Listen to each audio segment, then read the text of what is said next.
All right, so Pastor Jeff asked me to geek out on my beloved carbon element. So I've had a 35-year love affair with element number 6. So I've dedicated my life to its study, to its teaching. This is my start of my 27th year at NNU in the fall.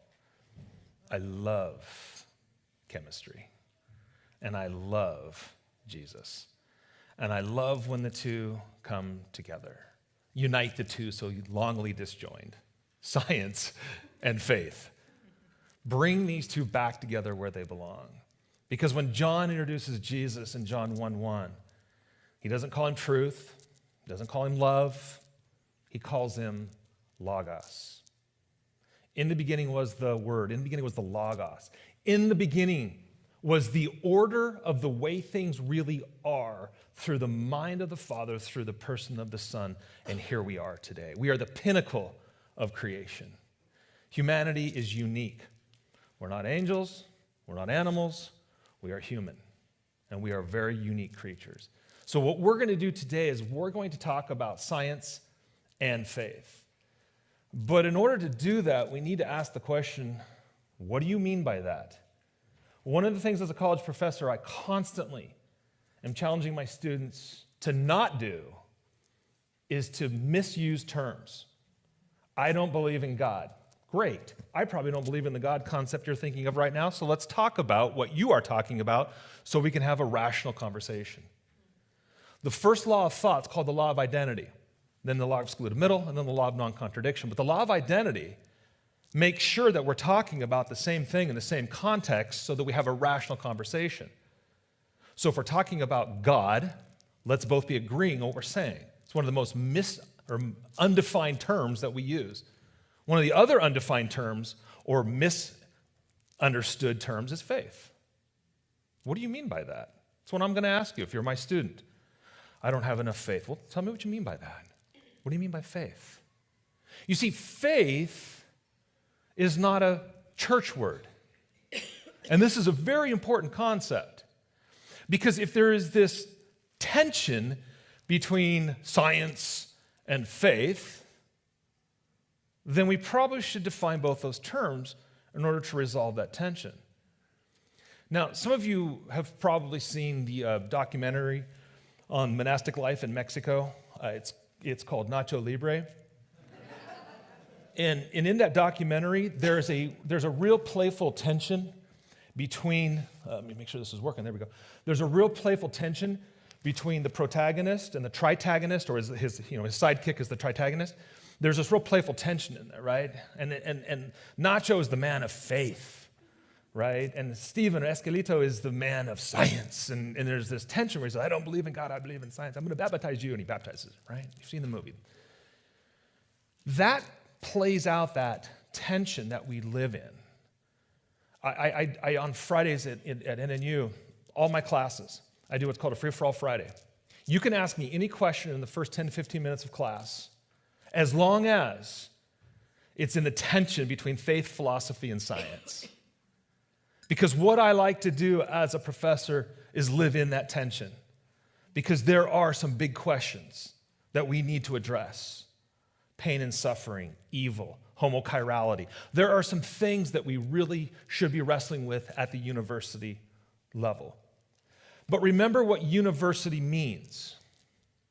It's unity out of diversity.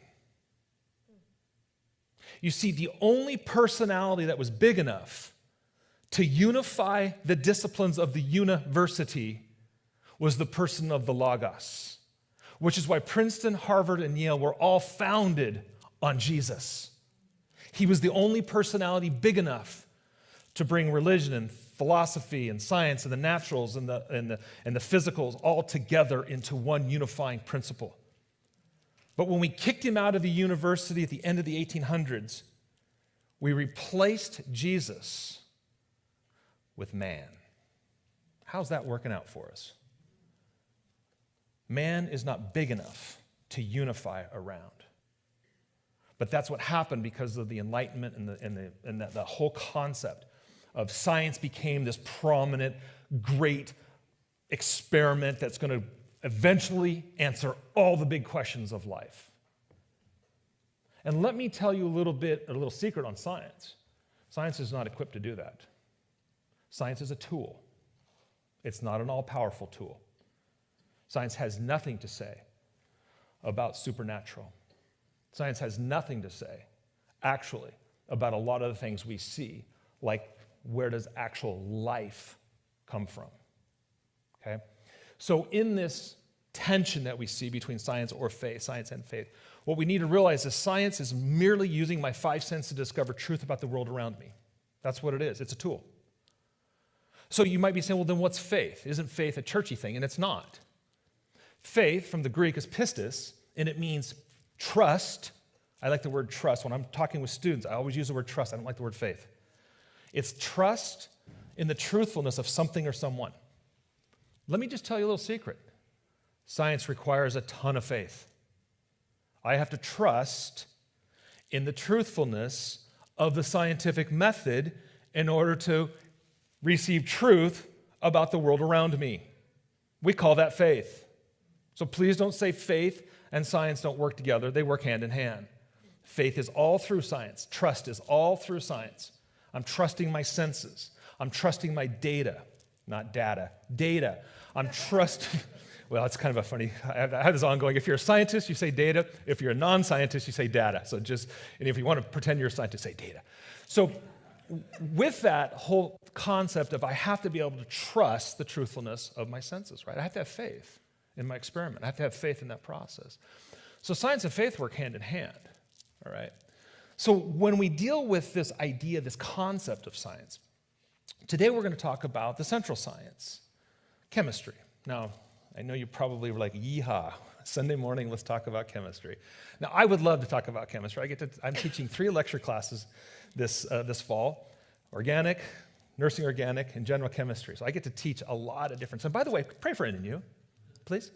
We have the biggest class that we've had ever, 390 students so far. Biggest class. Last year, we were 225 last year. So this is a massive class. So pray for new president, pray for us. Started my 27th year. I love what I do. I love bringing Jesus into my GChem classes, my organic classes, okay? So what we're going to talk about this morning is this idea of chemistry. Now, let me let you in a little secret. Chemistry is really simple. How many of this room can count to 118? Every hand should go up, please.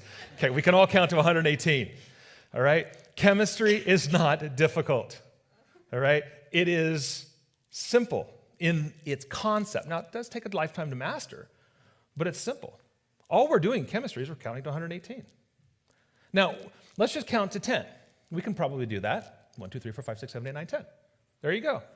You just counted the first 10 elements of the periodic table. Now, we have funny names for them. Hydrogen is 1. Helium is 2. Lithium is 3. Beryllium is 4. 5 is boron. And my beloved carbon is number 6. That's all it is. But here's what frustrates people. And here's what frustrates me. Because I have to unteach high school chemistry in order to understand chemistry. Because when I look at the periodic table, whoop, that got one a little bit fast. Hang on. Sometimes this clicker goes really fast. Okay. Oh, I don't know what it's doing. It's possessed. Okay, right there. Stop. Okay. So when I teach the periodic table or when I teach chemistry, I have to unteach. And when you look at the periodic table, this is a little bit frustrating because you see it's 1, 2, 3, 4, 5. But why is 1, hydrogen, and 2, helium, so far apart? When I count, 1 and 2 should be together. And 2 should be next to 3, because that's all I'm doing, 1, 2, 3, 4. So why do I have to go 1, 2, 3, 4, jump over the pond, 5, 6, 7, 8, 9, 10, and get to neon? What happens with that? It's because that's not really the periodic table. The only reason why we have this form of the periodic table is because it fits nicely in the back of a textbook. But that's not the periodic table. And that's really important to understand, because here's what I want us to see. We're going to talk about element number 6. Now, just trust me on this. You have to get into the Schrodinger's equation and some other cool chemistry, but 2 and 10 are special. Okay, we call them the Nobel gases if you've been kicking around science at all. Something is special about 2 and 10. They have full electron configurations. That doesn't matter for now. Notice what is between 2 and 10. What number is right in between 2 and 10? 6. Want to take a stab at what element is number 6? Carbon. Carbon sits in the absolute worst location in the entire periodic table. There isn't a worser. I know that's not a word, but it sounds good. You can't have a worse location. Because carbon sits in the midst, right in the middle of these two noble gases. Okay? And because of its location, it becomes the absolute most needy, pathetic atom on the periodic table. Now, one of the things that's interesting about this is if you study numerology through the Hebrew scriptures, every number had significance. 1 and 2 and 3 and 6 and 7 and 12 and 40 and 70. There's a lot of numerology, but if you study the elements or number 6, it actually stood for humanity or man. Because man was created on the 6th day. And 6 is always 1 less than 7. 6 will always be imperfect because 7 was perfect and man would never be perfect in and of himself. Kind of interesting that element number 6 is the element that builds man. Total accident? No. Providential, right? That's you're seeing design within nature. Now with that, when we get to the actual true periodic table, it's going to go back and forth on this. I'll have to just try this. I think I'll get the hang of it. I think I just need a point and click. There we go. When we actually get to the true periodic table, this thing here, you begin to see why carbon is so desperate. The red circle there is carbon. Carbon as number 6 has to either lose 4 electrons to become noble, or it has to gain 4 electrons to become noble. So it has to lose 4, 6 minus 4 is 2, or 6 plus 4 is 10. And that's why carbon, when it sits in that location on the periodic table, it literally looks up to its left and says, can't do that. And it looks up to its right and it says, I can't do that. So here we have this desperate little atom that can do nothing in and of itself, except for one thing. It is the absolute best sharer of its electrons with anyone else on the periodic table. And it says, hey, you want to come over here? I'll share with you. Hey, you want to come over here? I'll share with you. Hey, you want to come over here? I'll share with you. Hey, you want to come over here? I'll share with you. And it begins to stick out its little electron hands and say, let's hold hands together and bond. And it makes the most incredible molecules, the molecules of life. You see, it takes its 4 valence electrons, again, those of you that have been kicking around science at all, and it mixes those into the most elaborate hybridized sp3 orbital system. And those 4 little electrons can be reached out and bonded with someone else, and bonded with someone else, and bonded with someone else. And when carbon reaches its 4 little hands, its little needy, desperate hands out and bonds with other atoms, it makes the most beautiful molecules known to man. And this is one of the beauties of teaching organic chemistry, and it's one of the frustrations of teaching organic chemistry. It's a beast of a class. Our book is the thickest on campus and the most expensive on campus. And it's still the make or break class for medical schools, dental schools, graduate schools. It is the class. And I always tell my students, we're going to spend an entire year teaching one element. How hard can it be? Well, like I said, it's very simple, but it takes a lifetime to master. Now, with this, you see these beautiful molecules that it makes up there. The gray is carbon. The one on the left is dopamine, okay, one of the most important molecules for brain chemistry and for brain function. The one on the right is glucose. It's one that we're all using right now within our bodies to actually power our bodies. Okay, all we do is we take glucose, just like when you take a piece of paper and you burn it, our body's doing the same thing with the cellulose or the glucose within our body. We're burning it into CO2, energy, and water. Right, but you can see how beautiful those molecules come together because carbon says, hey, I'll share with you. I'll share with another carbon. I'll share with another oxygen. I'll share with a nitrogen. I'll share with whoever wants to share with me. Because in and of myself, I can't do anything. But what I can do is reach out to you and say, let's bond. Okay? And that's what carbon does. And when carbon does that, notice what it does. It builds life. All life from the most simple fungi all the way up to the human mind, is all built on the lattice of this needy, desperate little carbon atom. Now, carbon has a bad rap today. Their carbon footprint and all this non-science. Carbon is not a bad atom. We have to have carbon. So here's what I want to ask you. I want you to put on your thinking caps. You're like, this is way too geeky on a Sunday morning. I'm sorry. I've only had my third cup of coffee. I need another one. What I want to ask you is this. Carbon is super, super needy, okay? Not everyone on the periodic table is your friend. Okay, carbon has a couple nefarious players, the antagonist of the story, if we're going to use that analogy. And the two antagonists in the story, the biggest one is oxygen. Oxygen is not a good friend. Oxygen is that friend that some of us might have had growing up, or we still have, that's that narcissist that all they do is talk about themselves, right? Constantly about themselves. That's oxygen. Oxygen takes and takes and takes and takes and takes and takes and never gives back to carbon. But carbon just says, cool, I'll go ahead and I'll be that friend. I'll be the needy, desperate little friend, and we'll hang out, and you'll take all my electrons. Okay? The next player is nitrogen. Now, nitrogen, I'm going to talk about it in the end when I land this plane.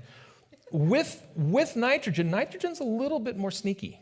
Okay? Nitrogen sneaks in, and I'm going to show you some things about nitrogen. You've got to be careful with nitrogen. Now, we can't have dopamine, and we can't have a lot of these molecules without nitrogen, so we need nitrogen, element number 7. But notice, it also is going to take some of carbon's electrons. Okay?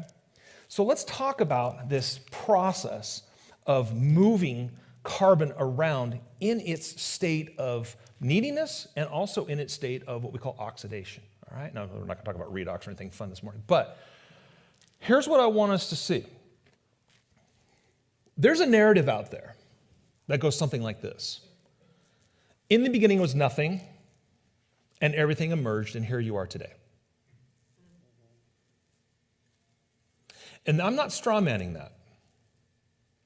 Those the straw man fallacy, right? Paint a false narrative, then kick it over because it sounds ridiculous. That's what the word evolution actually does mean, by the way. Law of identity, explain what you mean by that. I hear the students all the time, do you believe in evolution? I said, what do you mean by that? Change over time? Sure. Descent with modification? Some of it. Nothing to everything? You got some explaining to do for me. Because that is the definition. In the beginning, there was nothing, and out of the nothingness, something emerged. The something became everything. That's the narrative you're asked to believe. So when you're asked to believe that narrative, and you look at that rock, and you're being told to believe that you came from a rock, you need to ask yourself the question, does a rock have personality? Does a rock laugh? Does a rock cry? Does a rock feel sad or happy? Now, I had a pet rock in the 70s because they were kind of cool.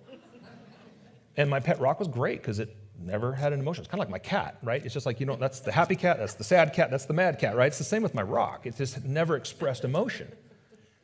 And so with my pet rock, I soon realized that I was being asked to believe that sometime in the past, my rock gained emotions. My rock gained sight. My rock gained taste. My rock gained feelings. And what I realized as a scientist is I was asked to believe a fairy tale. Because when you look, sorry about that. Sorry. I'm getting click hackabee. There's ET. Yep, I just spoiled it. There we go. There we go. When we go from nothing to everything, we have a lot of explaining to do through the scientific lens. So you can see up here with the green, that will be what we would call cosmic evolution, or cosmological evolution. What we mostly think of evolution is over here on the red, biological evolution, right? But what we're missing is my world, chemical evolution. You see, chemical evolution has the biggest problems of all time to explain. Abiogenesis, how you went from inorganic to living organic. Carbon as a reduced atom, which I'm going to talk about because I do need to geek out on that for a second because you need to understand what's going on here. I don't hit this stuff at the surface level. I try to get down to the core of what's going on. My beloved homochirality, how it is that molecules, sugars are all left-handed, proteins are all left-handed and sugars are all right-handed. That's a huge problem. Second biggest problem of all of science. We have no clue. No clue. Biggest problem of science is abiogenesis, how the rock began to breathe. We have no clue. Now we have stories, but I also have a story. It went like this. In the beginning, God said, "Let there be light," and there was light. And he had you and me in mind when he spoke this into existence. I like that story because it's consistent with what I see. Because when I look at all the blue up here, I see nothing but problems. Massive, non-scientific problems. Not little problems, massive problems. So let's tackle the first one there, reduce carbon. Now, as I said, carbon has some bad friends. One of its bad friends, by the way, its good friend is hydrogen. Carbon and hydrogen, they're buds. All right, that's where you get the hydrocarbons we burn in our gas, octane, propane, all those really fun ones that produce a lot of energy. But oxygen and nitrogen are not good friends. So what happens, the molecule on the far left is actually methane gas. And as you can see, as we add an oxygen to little carbon's hands, carbon says, "Oh, I can't do anything with those. Go ahead, oxygen, you can have them." So we're literally, as we move from left to right, we are stealing the life of carbon. Carbon has methane over here on the far left, super active, it can burn, it can do all kinds of fun stuff. The next one over has one oxygen, that's methyl alcohol. It's an alcohol. It's one of the functional groups in organic chemistry. Oxygen's starting to take electrons from carbon. We get to the next one, the middle one. We're missing a hydrogen. So carbon says, I just lost one of my hydrogens. Oxygen says, I'll make a double bond, I'll take both. And that's called formaldehyde, if you've ever heard of formaldehyde. Next one over. Now carbon has two oxygens stuck to it. Carbon's like, okay, oxygen, go ahead. You can take my electrons. And by the time you get to the far right, you have a massive problem. That's carbon dioxide. Carbon dioxide is dead carbon. It has no life. It can't change anything about that. Carbon just sits there and says, cool, I've got two narcissists living on both sides of me. I'm done. And that's the way it lives. Frustrated, unable to do anything, because oxygen says, I got them, and I will never give them back to you. So here's what you have to ask yourself the question. If the original Earth only had the form of carbon as carbon dioxide, where did the reduced carbons come from to build the machinery of life? Let that sink in. You have no chicken with carbon dioxide. No chicken and egg. Nothing. Carbon dioxide is dead, dead, dead, dead. You cannot build molecules with carbon dioxide. Carbon dioxide, the carbon has to be given its life back in order for it to build the molecules that make life. How in the world did that happen? Well, there's been some speculative stories. Two of them are these: thermogenesis, which is completely a fictional story that's never been observed, and we have no clue how it works. It just sounds great. The next one down, bacteriogenesis, you have the same problem. That's fine if you want to believe in that, but where did the bacteria get its reduced carbon to start with? Because bacteria is made out of reduced carbon to make the machinery that reduces the carbon dioxide. You have no explanation for it. So the leading explanation for how we got reduced carbon to build all the fun little toys and the little gadgets that make up life is this: it arrived aboard meteorites. So basically, what happens with this is you need to realize that this isn't science. This is fairy tales. Because carbon, as sp3, as a reduced form of carbon, hitching a ride on a rock coming in from deep space, has to hit over 1,000 degrees. Reduced carbon only survives about 250. 300's its max. It's just going to char it and turn it into soot. You don't have reduced carbon. You don't have the building blocks coming in from deep space to Earth. We have no mechanism in science to get dead carbon to living carbon. How do we go from dead carbon to living carbon? Well, you all know the answer, right? When we look at all these little gadgets, it looks like this. It's a very, very complex process called photosynthesis. But here's the problem. Where did the machinery that's built all out of reduced carbon come from? The only way we can get CO2, dead carbon, back to living carbon in the form of sugar is through photosynthesis, what the plants are doing. But the only way to do that is with machinery that's built out of reduced carbon. And if the primitive earth was carbon dioxide, you see the problem here? We have no clue how this worked. So please, on this nothing to everything scheme, question each step and say, what in the world are you asking me to believe? What in the world are you asking me to put my faith in? Your opinion or God's word? Because it's very clear. God did say, let there be, and that's why he's called the Logos of John 1:1. Now, I don't know if you know this, but this is kind of cool. This is kind of geeky. This is free. I'm looking at the clock. I still have 20 minutes, so we're doing good. Some of you might know this as planet Earth. Do you know the Earth actually breathes? Breathes, like has lungs. Its lungs are in the form of carbon dioxide going back to sugar. So it goes from carbon dioxide through photosynthesis, goes back to sugars, from sugars goes back to carbon dioxide, and here's what it looks like if this will actually work. You see that? That's actually the Earth breathing. It's breathing through its carbon dioxide back to cellulose pathways. It's a natural progression of what's happening with this beautiful process of dead carbon becoming living carbon being oxidized back to dead carbon going back, and it goes back and forth and back and forth and back and forth. It's a natural part of the creation. It's beautiful. It's a beautiful process, all right? But the machinery and the mechanics of how it works are so phenomenally complex that only a rational mind putting it in the form of working makes sense, not the cosmic roll of the dice that it just so happened to be on its own with no help. Remember the rock? The rock just sits there. The rock doesn't work unless someone moves it. The rock doesn't speak unless you talk to it. And even then, it probably doesn't speak back. So all of this carbon chemistry is really important for us to realize the machinery and the mechanics of what we're built and how we're built through the beauty of this carbon is really important. Now, what's the theological side of this? The Jesus side of this looks like this. Little carbon sticks its little four hands out.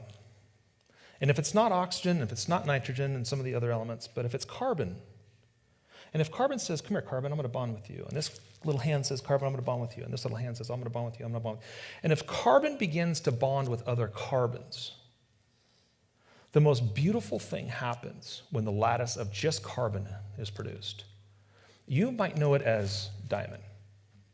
Hardest substance known to man, one of the most beautiful gemstones that we have. And so in the lattice of carbon, what you see with this is all of these little carbon atoms are perfectly joining with other carbon atoms in a lattice of diamond that makes one of the most beautiful compounds. But there's something you need to know in this analogy of the diamond structure. Number one is this. Rough diamonds are not very pretty. When you pull up a diamond out of the ground, there's oxygens all along the surface. That oxygen kind of makes it opaque, or that milky color you're seeing up there. So what has to be done is it either has to be cut, and you might be asking yourself the question, if this is one of the hardest substances known to man, how do we cut? What's harder than this to cut it? And this is where thermodynamics comes in. You take a spinning diamond and you cut a non-spinning diamond. It's called thermodynamics, but anyway, I won't get into that. That was free, by the way. So with that, you have to slice this to get the oxygen or the opacity, the opaqueness off of it, and get the oxygen, the oxidized surface off of it in order to get the beautiful cut that you're seeing there. Number two, diamonds have impurities. If anybody's ever diamond shopped, you realize real quickly your wife wants the one that's top left, and I can only afford the one that's bottom right. And there's a reason for that. And it's because of our little nefarious friend, nitrogen. Remember I told you? Oxygen's pretty wicked. I mean, you know oxygen, you stay away. Okay? But nitrogen's a little more sneaky. Nitrogen comes in and pretends to be carbon, pretends to be your friend, pretends to be like you. He says, I'll bond with you. And I'll go ahead and embed. That's what the blue are. I'll go ahead and embed in the lattice, and I'll pretend like I'm carbon. And the more nitrogen that's embedded into the carbon lattice, the more the frequency of light is skewed to the yellow frequency, which is why impure diamonds have more impurities in them, and we don't want those. We want the very beautiful, clear, crystal clear diamond. I don't know if you think about this, but as we're building this lattice, we don't want posers in the lattice. We want carbon in the lattice. So your upper left, very, very, very pure, just carbon. Lower right, lots and lots of nitrogen hiding in the lattice. And lastly, diamonds have no intrinsic beauty. You want to see what carbon looks like? Open up your grill and look at the grates. There's carbon. Black soot. So how do I go from black soot to something that I actually want to put on my finger? It's not the diamond. Diamonds aren't pretty. Diamonds don't do anything. Diamonds are just carbon. So what makes a carbon lattice so beautiful? It's the light that you're seeing. It's not the carbon.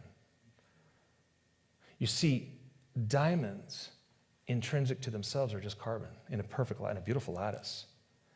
And what they allow is they allow light to come in, if cut correctly. They allow it to come in, bounce around, and shine back out. If they're not cut correctly, a lot of that light's absorbed, so if they're too flat, they're too short. It has to be just right in order to allow the light, the photons, to come into the lattice, bounce around, and shine to the world around. Now, I don't know about you, but there's at least two important takeaways from that. Number one, each of us is a diamond. Each of us can allow the presence of Jesus to shine in and through us to the world around us. But what I want to be crystal clear, it's not me. It's him shining through me to the world around me. It's his light. I'm the vessel of the light. Notice what Paul says in 2 Corinthians. Paul says, for God, who said, let there be light in the darkness, he's made this light shine in our hearts so we could know the glory of God that is seen in the face of Jesus. We now have this light shining in our hearts, but we ourselves are like fragile clay jars containing this great treasure. This makes it clear that our great power is from God, not from ourselves. I don't have light inside of me. If he's inside of me, my vessel produces light, but it's allowing him to shine in and through me to the world. I'm not a good person. Just the other day, I told a lady I didn't like the way she did her lipstick because she parked in the wrong way at Winco. It was a beautiful sight. You should have been there. She was so mad at me, and everyone's looking at us. I'm just like, you're the worst driver I've ever seen. Go back to California. Really strong Christian moment right there. But that's who I am. That's me. When I am looking to myself for something good to come from me. Which is why we have to look away and say, Jesus, I have got to have you shine through me. Because there's nothing good in me. I am literally a vessel that can contain light or not. You want to know how much the human body's worth? Check this out. You want to see something really cool? There you go. Body's worth $147. And most of that is potassium. But you can see the composition, oxygen, right, 65%, carbon, we are 18.5, get down to potassium, you're about 0.4. That's where most of the money comes from, because it's very expensive metal. It's what I allow, or who I allow, to live in and through and shine through me that is the beauty of the vessel. It's Jesus shining in our hearts, as Paul said, to the world around us. The second takeaway is that you and I together as individuals are each a little vessel of carbon. And when we reach out not with electrons, but when we reach out with love and we love others, we are building the church. And Jesus is building the church. And he is shining through us as an organization of little individuals that's shining to the world his beauty. And yes, there are posers in the lattice. Someday, the wheat and the tares will be separated. My job right now is to love. We will be judged not by our theology, but by our love for one another. If you don't believe me, read John 13-17, the whole download, his final download to his disciples. This is how you will know, the world will know that you are my followers, by your love for each other. And so when we reach out to each other and we bond in love, the world looks on and says, I want to be a part of that. I don't want to bog down in theology, even though that's important. I'm big time in apologetics. But to realize that I am going to stand before Jesus someday and he's going to ask me two questions. What did you do with the life I gave you? And did you love well? Those are the two questions I'm convinced. And if you haven't read Imagine Heaven, read it. It's a great book on near-death experience, over 1,000 of them, the guy studies, as a skeptic. And the two common questions were, what did you do with the life I gave you? Did you love well? Are we loving well? Are we shining his light through us to the world around us? To go back to Paul's metaphor of a jar of clay, what's a pot for? Well, a pot is built to contain something or someone, which is why when we allow the pot to do its work, he will grow the church. He will grow us individually through him. So the way I'm going to end this is to ask you personally, who is Jesus to you? It's a really important question. Jesus takes his disciples to Caesarea Philippi, up there, the base of Hermon. Some really interesting things going on there with the Elohim and all these kind of these gods of the Old Testament. Really weird place up there. Pan gods there and all this. And he asks his disciples, he says, who does the world say that I am? And they're like, some say, this prophet, and some say this person. But then he does something so powerful and so important. He says, who do you say that I am? Because so oftentimes in our journey, we want to talk about the proverbial they, or the unresolved question that everyone likes to bring up, the problem of evil, right? Which it is resolvable, but that's a different lecture. What do we do with that personal question that says, who do you say that I am? Because through my science, I am convinced of one thing.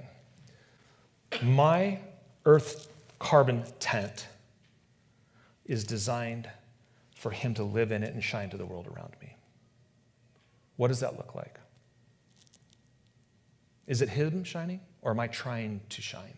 Am I trying to be patient, kind, and gentle? Which is why I'm so thankful that when Paul talks about the spiritual, or the fruit of the Spirit, it's not the fruit of the Christian. It's the fruit of the Spirit. The fruit of the Spirit is love, joy, peace, patience. It's not the fruit of the clay jar. But when I choose to say no to myself and die to myself and say, Jesus, have your way in this moment, then he will shine through me to whatever situation I'm in. And I believe he's big enough and wants to be involved in every situation that I'm in. So today, as we walk out of here, hopefully with some maybe better understanding of carbon, why I love element number 6, things we can do with element number 6, some problems with element number 6. Ultimately, what I think happens is it's the perfect analogy both for us individually and collectively as the church. And my prayer for us is that his light will shine in and through us individually and in and through us collectively to the world around us. Let's pray. And Jesus, with that, I give this time to you. And it is all about you. Thank you so much for your love for us. Thank you so much for this beautiful exercise we call science, that we can discover your creation. We can see you at work and how you put things together. I pray a blessing over this congregation, Lord. Thank you so much for Pastor Beth and Pastor Jeff. I just thank you for what you were doing in the hearts and moving in Caldwell. Lord God, I ask that you would just bring us together in love. May we reflect your Shekinah glory, your beauty, your presence to a lonely, a broken, a hurting, a confused world. May we love well, Jesus. Take our little carbon suits and shine your beauty through them today. Thank you, Jesus. I love you so much. Thank you for this time. We give it to you in your name. Amen. Amen.